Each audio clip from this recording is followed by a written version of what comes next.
The Glock switch. The scourge of law enforcement in Southeast Georgia is no longer just a fear. WJCL 22 News first reported on these illegal devices in 2022. They are a huge public safety issue. They basically are converting weapons over to be machine guns. Now the ATF says the device is here and with deadly consequences. That narrative's changed. This is now a threat that's here. It's on the streets. In coastal Georgia, Savannah, Chatham County. Today, as we speak, yes. According to Savannah police records, officers investigated 4 cases since 2021. The most recent case in February of this year when officers went to this home on Indiana Avenue and found a Glock model handgun that had been modified to enable fully automatic fire.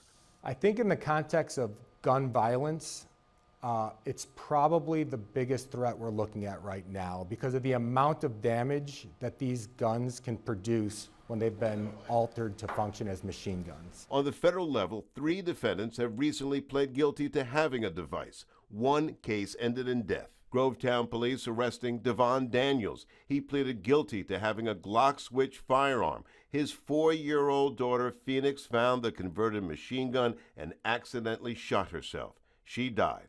Daniels is charged with murder. See, that's a tragedy.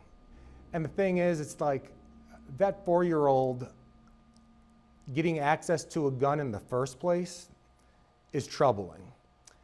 A 4-year-old getting access to a machine gun is terrifying. Even more troubling for the ATF is how easy it is to make the devices. An agent showing WJCL 22 News investigates how a 3D printer can create one of these devices in about 20 minutes. For each Glock switch I print, that's about 1 gram of filament.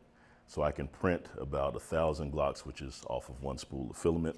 That is why the ATF is constantly training local law enforcement, focusing on how to identify the device when they confiscate a weapon. If the officer or the property room evidence custodian doesn't recognize this, then we may have missed the opportunity for additional charges on the suspect. Is it going to reach to the point that the ATF is going to say to local law enforcement, ignorance is no excuse when it comes to a Glock switch? Ignorance isn't bliss, and it's dangerous.